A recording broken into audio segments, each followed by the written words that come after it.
Right now, I'm in Coaticook, Quebec. I'm about 20 kilometers or so away from the U.S. border. And basically, we're heading down there today to see what the future of the border could look like.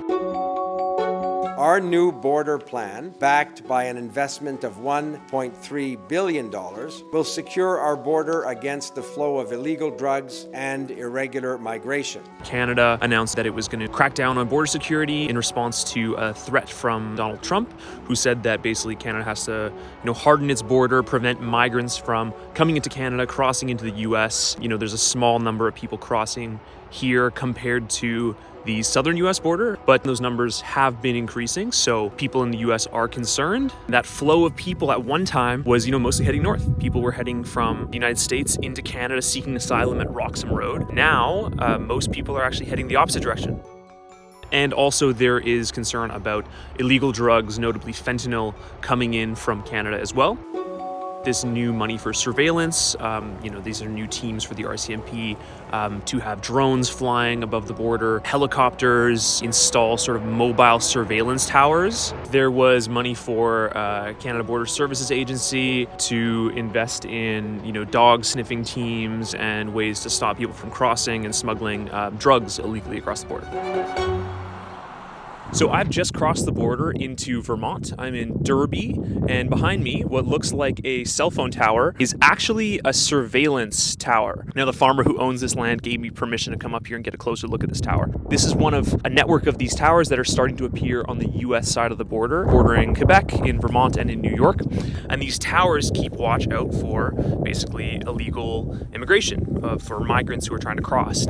So if you look at the top of that tower, those are cameras, sensors, and they are pointed north. They're facing towards the border. That's Canada. It's not a new technology. These towers exist on the southern U.S. border, much more numerous down there. They're quite controversial. Surveillance is often introduced under the guise of strengthening the border and preventing people from coming, right? Except the data doesn't bear that out. What actually happens is people trying to avoid surveillance, taking more dangerous routes and dying as a result. Trump administration. $1.3 billion over 6 years.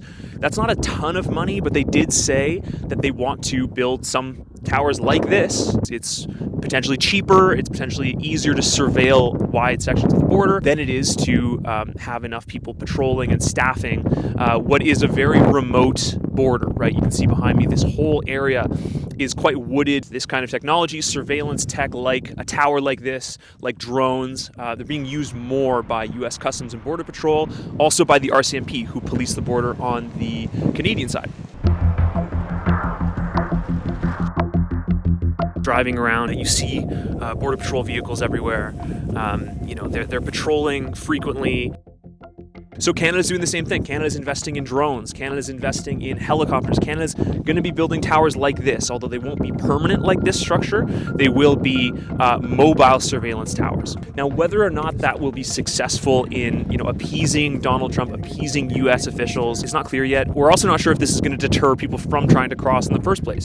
It will be more difficult for anyone wanting to cross, but it won't prevent people from trying to cross. So it will be more deadly. That's what has happened along the U.S.-Mexico border.